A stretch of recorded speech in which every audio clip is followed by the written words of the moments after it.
ballistic missiles. It's unclear exactly how many may have been brought down, but at least we now know that the U.S. military is involved. And of course, Morgan, that has been one of the main concerns here, is what kind of a level of U.S. military participation may be involved. We knew that the Israelis anticipated a high-level Iranian response, probably in the form of ballistic missiles aimed towards their cities and military bases. But the big concern is about U.S. military personnel in the region. There are 40,000 U.S. military personnel in the Middle East, and the concern was, will the Iranians also include attacks against U.S. bases in the region as part of any retaliation? So far, we don't have any information like that, but what we do know now is that at least some U.S. military assets have been used to bring down some of these Iranian missiles headed towards Israel. Yeah, that's certainly been a concern in terms of the escalation if military assets in terms of the U.S. could be targeted. Matt, I want to bring you in here because I know that you've done some extensive reporting on Israel and in the region. What are you hearing right now? Israel is calling this, Morgan, its most spectacular and its biggest external military attack since 1967, and that sort of created the mythology of the Israeli military as almost invincible, right? 183 warplanes sent out from Israel in early June of 1967, decimating the entirety of the Egyptian Air Force while it was still on the ground in Egypt.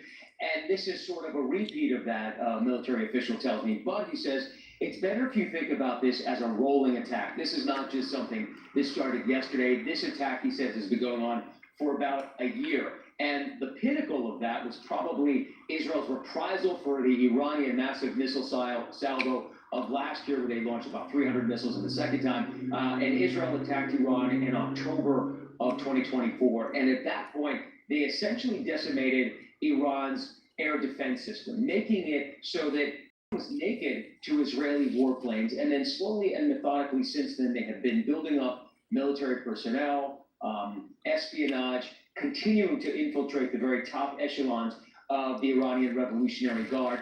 And so the logic is this: what they want to do, and if it sounds familiar, it's basically the same playbook, I'm told, as it was against Hezbollah. First, they took out the communications. That is where the top leadership of the Iranian Revolutionary Guard, which is essentially the elite of the military of Iran, would be meeting in the same place. They used their intelligence infiltration to figure out where that place would be, and then they targeted it. Apparently, we are learning with significant success. Then logic says that they took out the other major assets. Those are the missiles on the ground, and of course, Iran's very significant nuclear apparatus, which is spread out across the country. And they're still working on that today. I'm also told to think of this not as one attack last night. This is going to be a series of attacks that is going to be ongoing, Morgan, in the coming days, maybe even weeks. And as others have mentioned before me on this broadcast and before, much of this depends on the casualties we see in Tel Aviv. That building that you saw that was on fire, that smoke billowing from the very heart of Tel Aviv, where Israel's military and defense headquarters are. And you can see it in that image right there. The blue tower is basically the center of Israel's military and defense establishment. And all those high-rise buildings around it, most of them are commercial. Well, the two big ones are commercial, and the others are luxury high-rise buildings where people live. So depending on the casualty count, I don't know if they're done counting them yet. I think Lama reported 21 injured. It could be more, or if future attacks harm more people, then Israel might change its trajectory of attack, might be targeting not just, from what we understand so far, the military echelon, commanders, headquarters, nuclear facilities, but also the political echelon in Iran. So that calculation could change in the coming days, depending on what we understand from the reprisal attacks from Iran. I'm just watching it on the side feed. So a lot left to be said here, and this is just the first phase of what appears to be, I don't know if we can call it yet, but this developing war, a full all-out war between Iran and Israel. Morgan.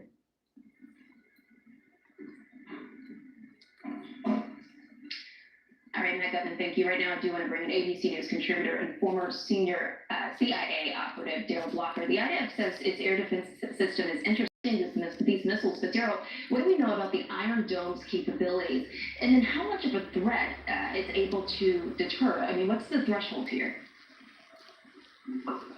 So the threshold, I believe Colonel Gagner was talking about it, Area when mentioned that it's the terminal high altitude air defense system. So that is a part of the Iron Dome. It's not going to be able to say everything, but we have, meaning the United States, has resources in Iraq.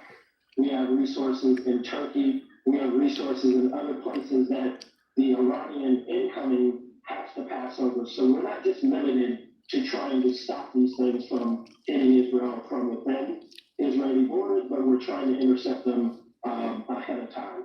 But the Iron Dome has proven many times over that it is quite effective, and hopefully we can withstand, days of onslaught, which is what we're probably looking at now, Morgan. All right, let's now bring in former Senior Director for Counterterrorism on the National Security Council, Javed Ali. Javed, always great to have you here, but how severe of an escalation is this between the two countries? And what are the biggest concerns? Obviously there are concerns about potentially a wider conflict in this region. So Morgan, nice to be with you as well. And what we're seeing play out appears to follow sort of this pattern where Hey y'all. Israel is Right now, it looks like Israel and Iran qualitatively is quantitatively at with war this for operation. something. The previous segment has described how this is going to be a campaign, just not the series of strikes that have been happening in the past 24 hours. But on the flip side, Iran is also going to punch back hard, and I think we are seeing some aspect of that right now with these ballistic missile and perhaps drone and cruise missile attacks as well. But that's just scratching the surface of Iran's inventory on these types of weapons. They probably have thousands, if not tens of thousands, and they clearly haven't used all of them. Whether they will completely use all of them, again, remains to be seen. But there are other capabilities Iran has as well that they have not used. And if that were to play out over the next couple of days, I think that will just lock both countries in this state of conflict, and it'll be really hard to find a way to get out of that escalatory cycle. So a lot can change based on how Iran responds, but if they pull off one of these spectacular attacks, then that will just make the conflict even more dangerous than it is right now.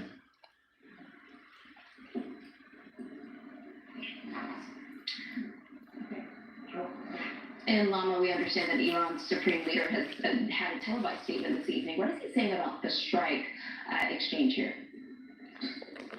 Of Iran's supreme leader, Ayatollah Ali Khamenei, he had strong words for Israel. He warned Israel that it must expect severe punishment following what he called the crime of attacking Iran. Khamenei vowed revenge for the Israeli attacks. And then he had a recorded message to the nation. He said that the military was prepared to counterattack. He said, don't think that they hit and it's over. He said they started the work and started the war. He went on to say that he will not allow them to escape safely from this great crime they committed, and that's what Khamenei is saying. Morgan. All right, Lily, let's bring you back in because what are U.S. assets currently in the region, or what type of assets are currently in the region? What steps might the Pentagon take next from here?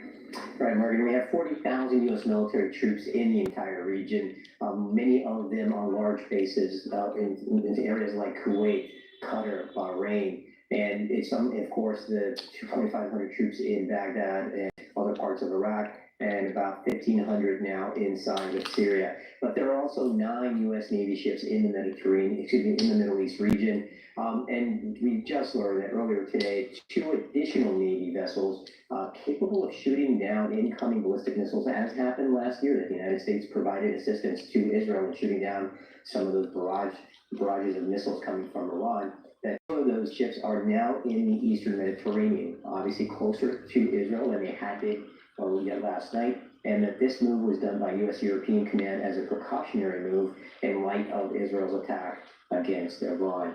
And I think part of that is the thinking that Iran was going to retaliate with missile barrages like they did last year. Now, those 9 other ships that we're talking about in the Middle East are 3 of them are in the Red Sea.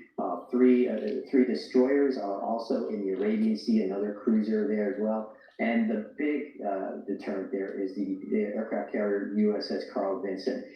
They are all there because of the Houthi militants. Remember, the United States was carrying out sustained air operations against the Houthis after they had carried out those really prolonged attacks against commercial shipping in the Red Sea region.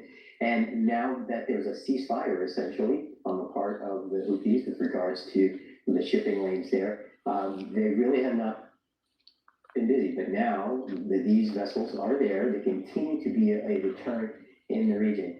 So the United States does have a very large military presence in the region, and in terms of assets that could be used potentially to shoot down any incoming barrage of Iranian missiles.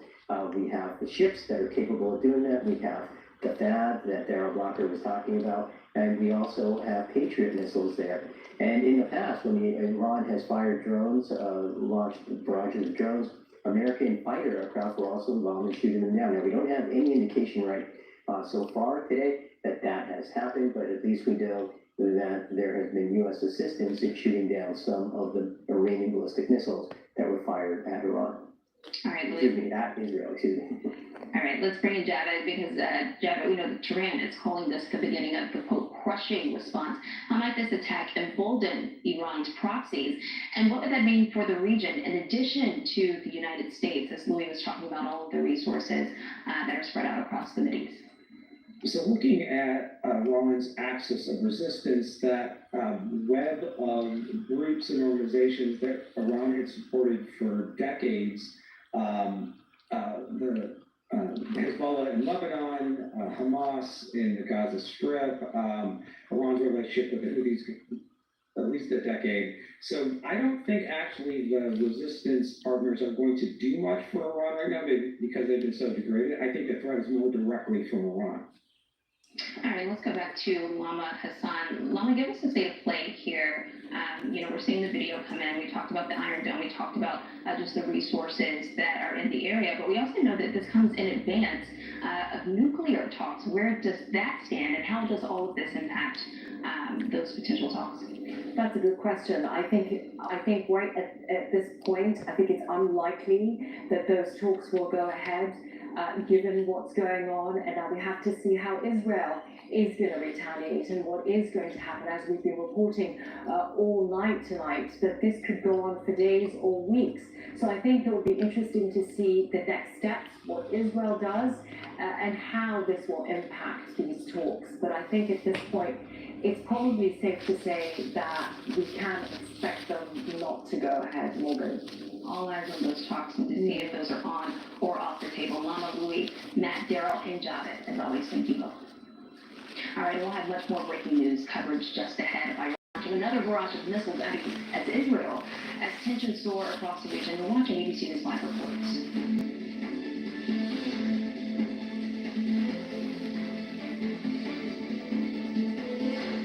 When someone is diagnosed with cancer, they need support. That's why for the past 10 years, Subaru and our retailers have supported nearly 500,000 patients by providing blankets and encouraging messages of hope. Subaru, more than a car company. I mean, what can I say? I'm a feeling Casanova myself. Another thing, I feel got it. If you want with me, I had the hair. And boy, did I.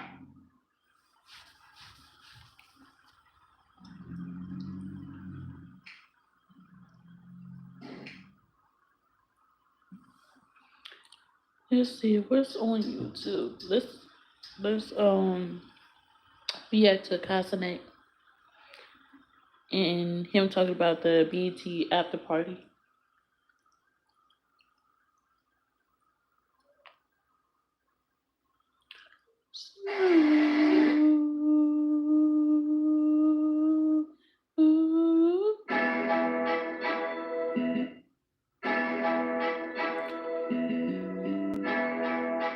It's on the beat, make it blow. I'ma pop my shit, you bitches wish you could. Make me rich up in this bag, I wish a nigga would. All the money make me feel good. Yeah, the crowd pick the way it should. But bitches get money, but niggas get money. But bitches get money, but niggas get money. Light skin, thick, look, sexy bitch. He ain't fucking with. Not fucking with her. Pussy smell like cat litter. Snap ass for the cash. Big body, I'm on your ass. You never asked for it. I'm a predator, bitch. Let's get a tab for it. Let's step your passports. Let's the last for it. Shit for the bank. Fuck what you think? I'ma pop my shit, you bitches wish you could. Make me reach up in this bag, I wish a nigga would. All the money make me feel good. I know queen get a crown, pick the way it should. But niggas get money. But niggas get money. But bitches get money. But bitches get money, money. Boss ass bitch. I love the song.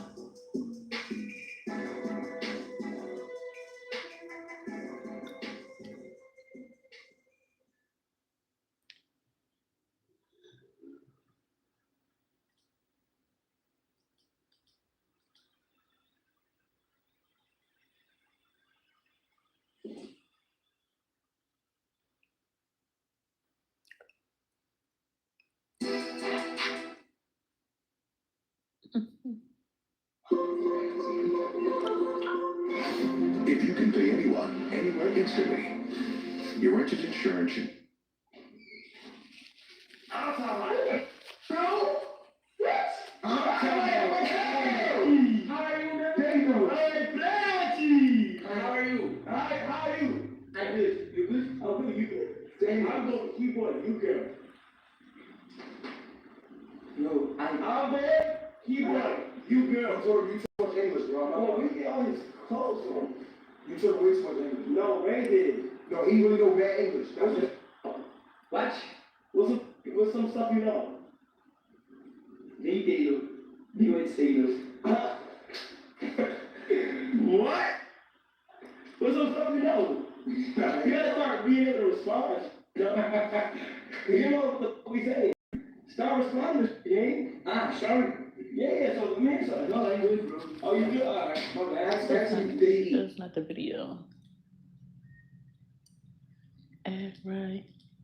I'll keep the strap tight. Talking real nice. And we could be alright. Scratching, they eat. You eat? Yeah. We made it.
I want to buy your house.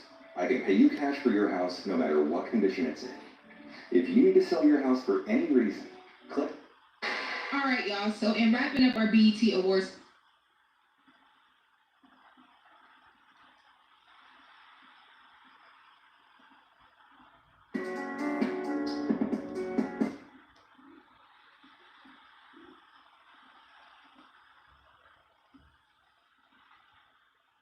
But Chad, it was never my intentions to have Wale feel offended by me not knowing him. You feel me? He said I played flag football with him 2 years ago, my nigga. Yo, or and NFL shit on my mother's life. I didn't even know that.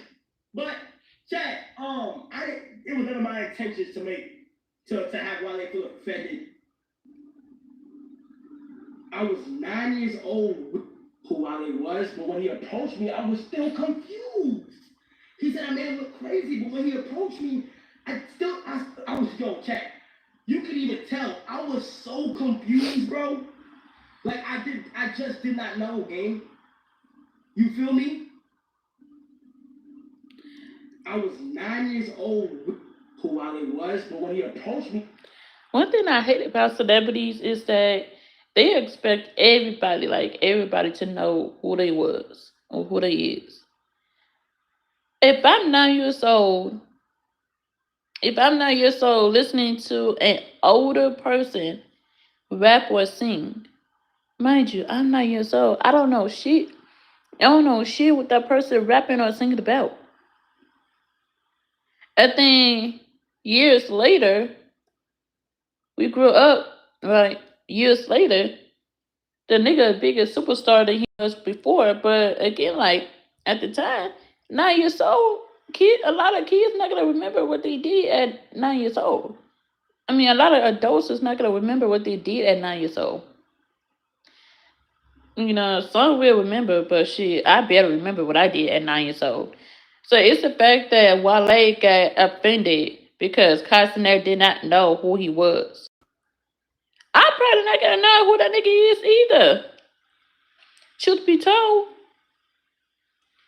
I'm probably not gonna know. I probably would not recognize Wale right now if I was to bump into him in the streets. I'm gonna be honest with you. If me and Wale If me and Wale was to bump into the streets, I probably would not recognize him. I recognize him on TV, but in real life, I would not recognize him.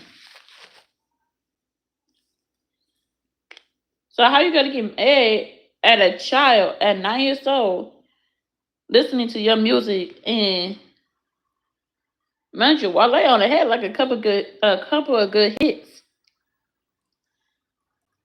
He was good, but he wasn't that good like for me to continue to keep listening to his music like Chris Brown or Rihanna. Like Chris Brown and Rihanna, those are good singers. Those are really good. They're them type of singers that gotta want me to keep listening to their music over even the old music I listen to. Old music and new music I listen to. But when Wale get mad, Wale feel like he had the audacity to get mad at Castanet for not knowing who he was. I would not know who that nigga was anyway. If I was to meet him in person, I would not know who he was. I probably wouldn't recognize him unless he sung one of his old songs or something, or showed me a picture. yeah, I was still confused. I would be He said, "Man, confused it was too. crazy," but when he approached me, I was, yo, chat. You could even tell I was so confused, bro. Like I just did not know, game. You feel me? I was 9 years old, who Wale was, but when he approached me, I was still confused. He said I made him look crazy, but when he approached me, Wale said that Castanet made him look crazy. How? That's a problem you need to take up with your PR team.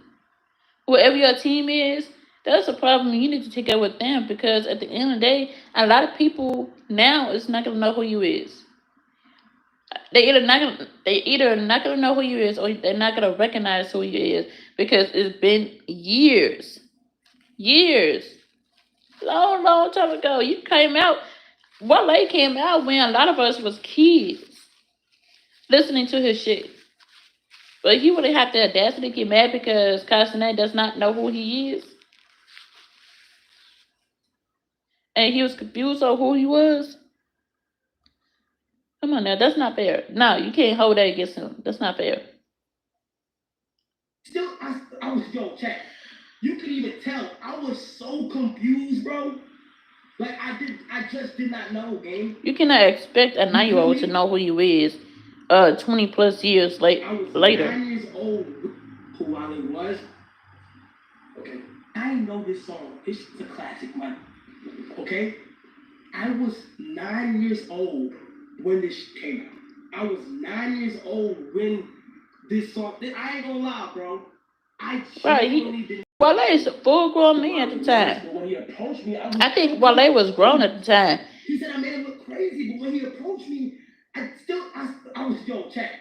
You could even tell I was so confused, bro. Like I just did not know, gang. You feel me? Y'all gotta understand, bro. 9 years old. Do you know what my mom was going through when I was 9 years old, my nigga? Okay, I know this song. This is a hit. I did it, bro. A lot of old niggas was mad at me and shit. It was saying, how the fuck you don't want to Wale, nigga? What the fuck you got? Like, my bad, my boy. My bad, gang. I didn't know niggas in person. But now I know. That's the most beautiful thing. Chat, who they stepped on me for?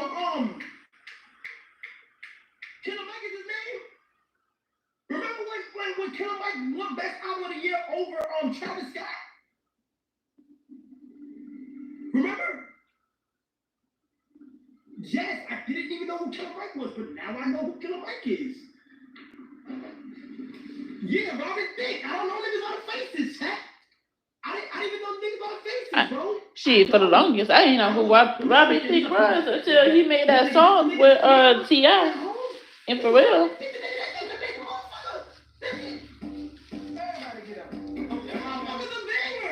American person, I didn't even know what that was. Banger though. I'm not good with names. I'm the same way. I'm not good with names. Like, I gotta be around you long enough. I gotta be around you long enough for me to like know your name. If you're in person with me and let's just say we've been around each other for a while, but we stopped seeing each other, I'm gonna forget your name, but I would never forget your face. That's one thing about me. I might forget your name, but I will never forget your face. I will remember what you look like, but I might forget your name. It's a chance that I might forget your name. I knew who that nigga was. Yo, you know what? My bad.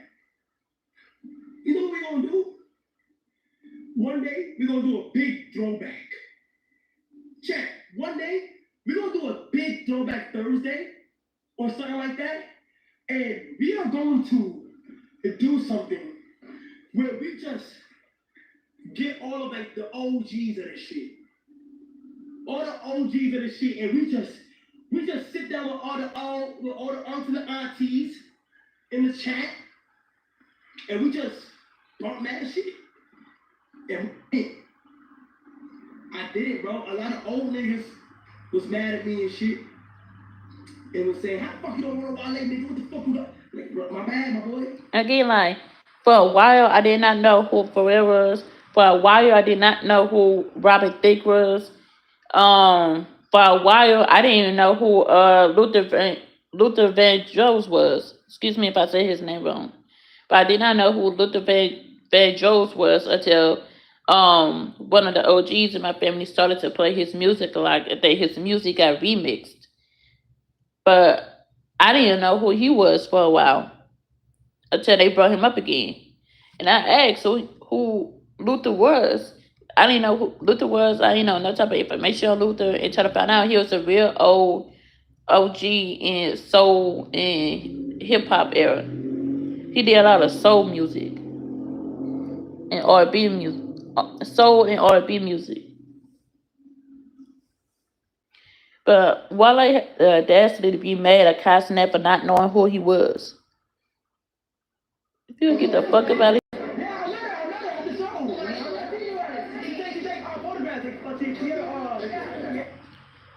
Then Kevin Hart left the BET Awards. People wanted to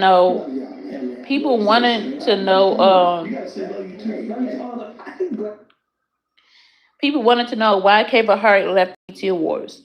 Right before Taraji P. Henson and Tiana Taylor performed, their setup felt like demonic. That's what it was. He's singing the setup for Taraji, her costume, and she stood almost like 7 foot, 8 foot in the air, and the dancers was in like these cloaks, and Taraji was holding a black set up Black Roses, and it was on fire. So the setup right there is what made Castanet leave. Castanet left because he said that it felt like it was a ritual going on. And when I see the performance, the red dancers, I could see why. It definitely felt like kind of demonic type shit. The way Taraji P. Henson was dressed in a costume, I had never seen nobody dressed like that in the BET Awards performing. I never seen nobody dressed like that in the BET Awards performing. Oh, excuse me. I seen people float in the air. I seen people did the helicopter thing. I seen people with fireworks on the stage. You know what I'm saying? But I never seen nobody in a costume like Taraji P. Henson. So that right there, the costume and the dancers that Tiana Taylor had, that would make Castanet leave. It felt like a ritual.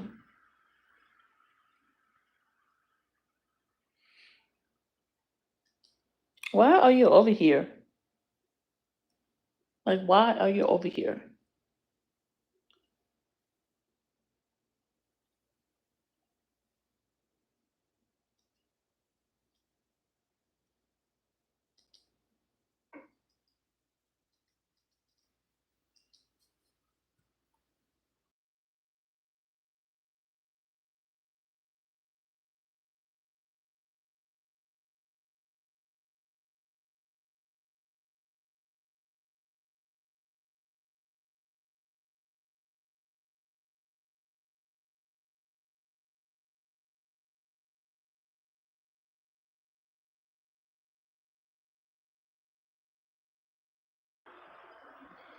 Then, okay, so that happened, right?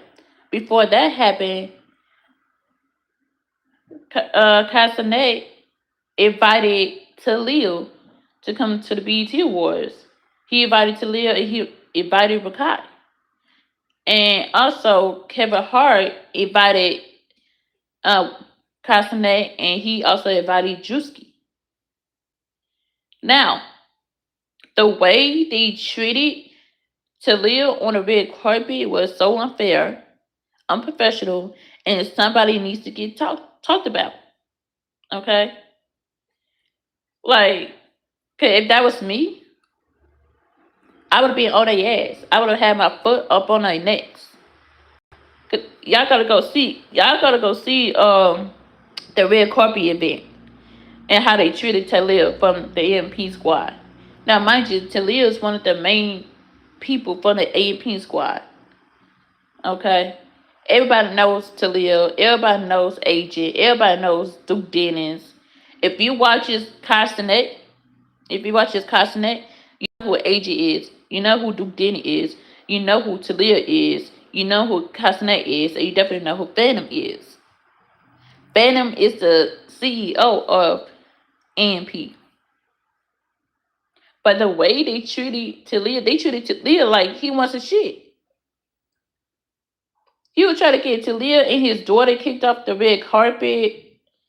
Not them, but the people that was working the red carpet, the security, they was trying to get Talia to get kicked off of the red carpet event because they said only Icon kids is allowed.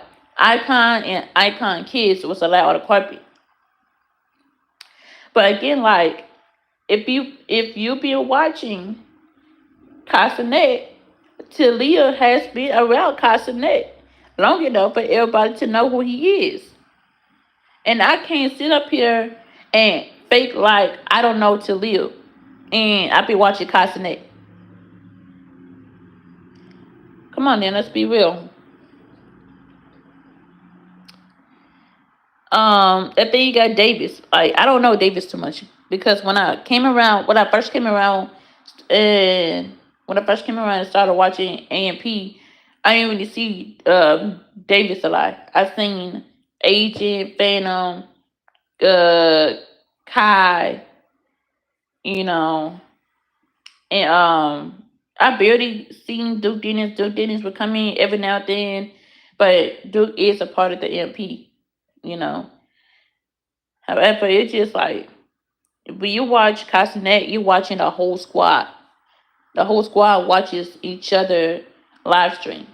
So you can't say, oh, I don't know who Talia is. Bye.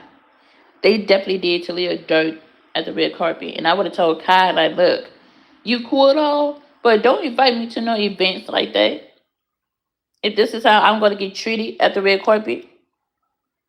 And also, Castanet went and said uh he went and said that Talia was actually helping the BET Awards by promoting the BET Awards. Like he was actually promoting the BET Awards, and it said that he was even doing that shit because like how you up here helping promote the BET Awards, and then you get to the BET Awards and they over here treating you like you're a bunch of nobody.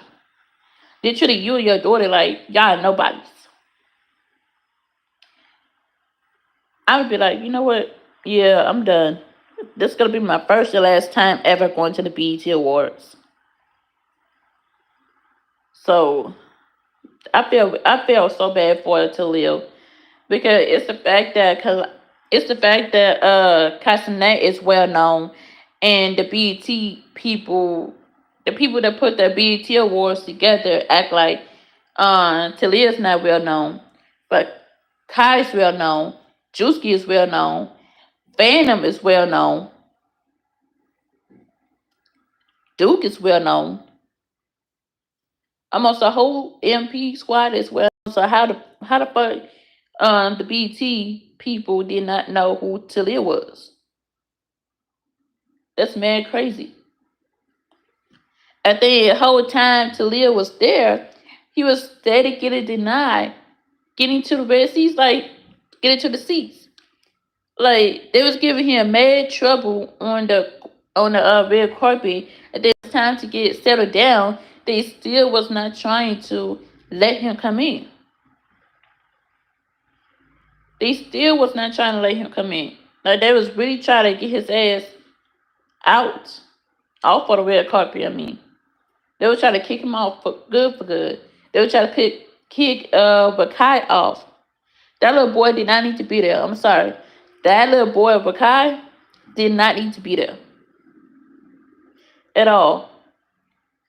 You know that shit was just rude as hell. Try to get somebody kicked off the red carpet, even though that person helped, like literally helped promote the BET Awards. I would have made a video. It said fuck the sorry y'all.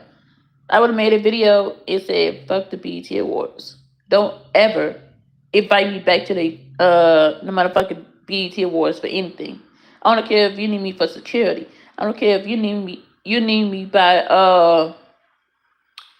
one of the celebrities that's getting an award, presenting the award. Do not ever invite me back to the BET Awards if I'm gonna be treated like that.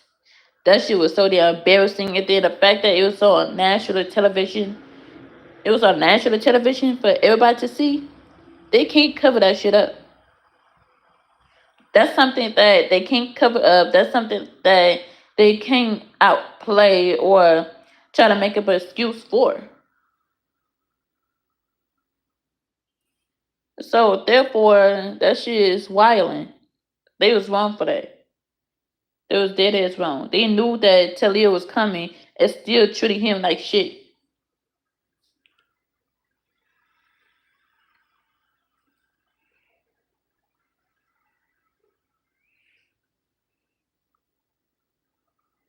And it's crazy. Like Talia couldn't go nowhere without Castanet. When it came down to the BET Awards, like any area in the BET Awards, they would not let him in unless Castanet is with them. That's crazy.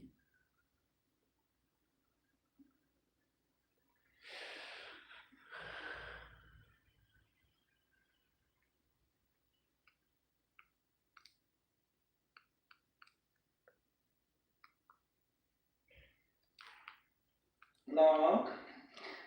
I don't even know where to start. Today is Thursday. I just got the phone with the home insurance. Because like I told y'all, my house leaking.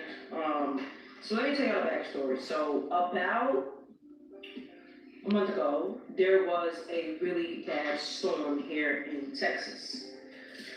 It knocked off a lot of people's, you guys have seen that vlog, it knocked off a lot of people's shingles off their thing. Girl, it rained all over the way. Into the attic, came through my laundry room ceiling, in my bathroom closet, just literally, the ceiling was coming off. That has been one of the biggest stressors, but I just got off the phone with the home insurance, with my house insurance. They're gonna send somebody out to come look at it. Very stressful, y'all. Like, home ownership is not what y'all think it is. Don't let the internet fool you into, oh, you gotta be a homeowner by 25, by 30, blah, blah, blah. No, bitch, it's a lot of stress. Like, if I could just go and rent instead, I would just rent. Like, I want all the maintenance and shit to be on somebody else. I don't want that shit to be on me. That's a big responsibility that I, quite frankly, don't care about and don't have the time for. So, that's one of the things to knock off my bucket list, which is a great thing. Thank you, God. I'm looking at these dusty ass flowers that I got from a dusty man that were thrown away. They're old and dingy now. Old and dingy, but they were beautiful when I got them. But they dead and they dingy and they remind me of the person that gave it to me. So those are going in the trash. I don't live here, but I gotta do my dishes. And I just really gotta keep my mind in order. I'm trying not to stress. No stress, no stress, no stress. Yeah, I know I don't really eat breakfast no more, but I guess I can do tea with a scrambled egg and bacon. Nothing too much, because I am not even hungry. The stress. Let it go, let it go, let it go. I went into my backyard this morning, right, to go ahead. I don't even want to go see the garage. The garage is leaving to me, by the way. But, like I told you, I ruined all the dashboards. I want to go on the patio. I'm about to put together my other patio set thing. I seen the biggest, blackest of all spiders. And you know what I did? I grabbed one and came inside. That spider can have all that shit up here. I am not one to play with spiders, especially not a black spider that big. That was probably the biggest spider that I've ever seen in Texas. And I'm realizing, why women say they need a man. I need a man. If I had a man, not a boyfriend, like an actual man, like a manly man, that spider would be dead. Like, them grants out there would be dead. And he would be putting together my little table thing, my little thing out there. So you know what we're gonna do? I'm leaving that shit I out need to there try to until do some people come homework. over. Listen, I'm not going I don't know. I feel well. unless I have a man come over. I need to try to do some homework. Okay, quiet. So, like I said, good morning, good morning, good morning. Today, we are picking up Kyrie early. I need to put together Kyrie's new black truck. Yeah, I'm really excited because I know he's gonna be so happy. So that's on the agenda for today. That's the most important thing for today.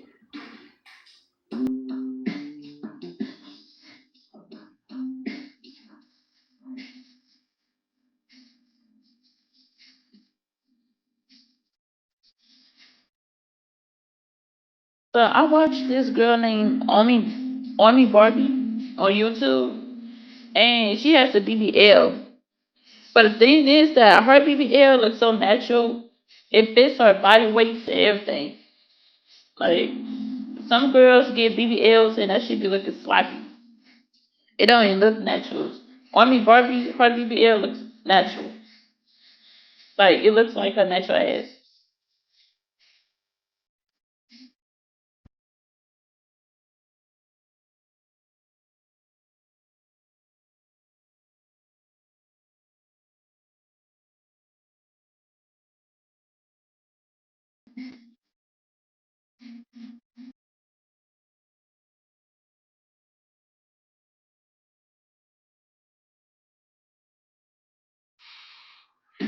finished cleaning, I have not made breakfast yet, but you guys know, right? He's getting a little older and it's time to get rid of the little baby toys and transition into a toddler toy. So our friends over at Hicoli, hopefully I'm saying it right, Hicoli, they sent over a kid's truck for Kyrie. I have to pick him up a little bit later, but I want to surprise him with this truck. I've seen these trucks all over the internet and I'm just so happy that Hicoli was kind enough to send this over for Kyrie. I'm really excited, so I'm about to put it together. And then we are gonna see what Kyrie's reaction is a little bit later. I'm gonna pick him up from daycare a little bit early, and I don't even know if he meets the age requirements, but I'm really excited because these trucks are really popular now. In my neighborhood, I see kids riding in their little trucks with their parents, and it's time for Kyrie. He deserves it. So hopefully the assembly is easy. Y'all are about to watch me assemble this by myself. So I'm gonna play my music and we're gonna cue now.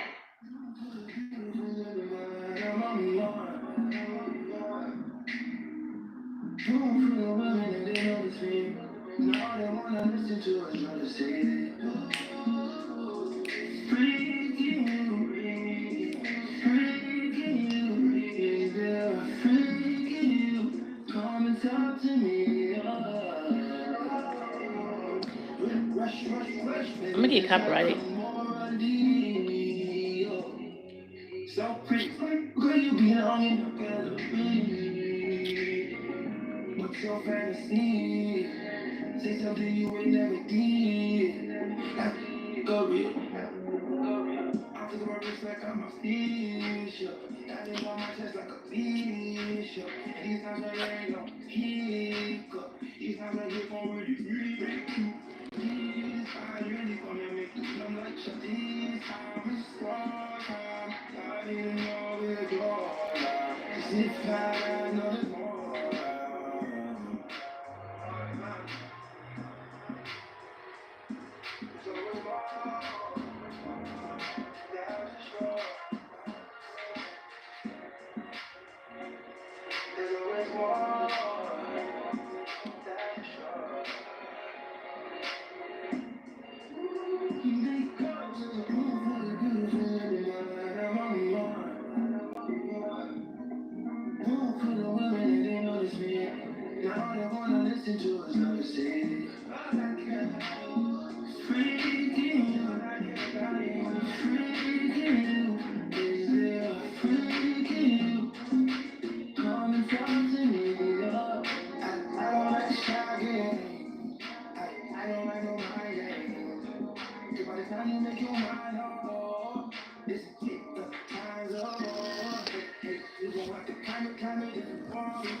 Alright.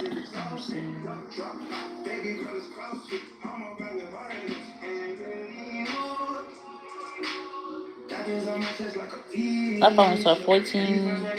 Yeah, 14%.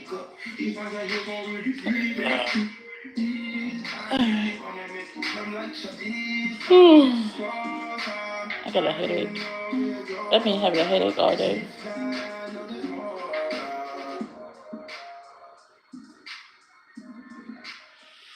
Oh yeah, I'm gonna go ahead do some homework. I got some homework I gotta do. Yeah, I gotta let my phone charge and sit my phone by the window because my phone is hot right now. So yeah. Catch you guys later. Well, code. Let's make it happen.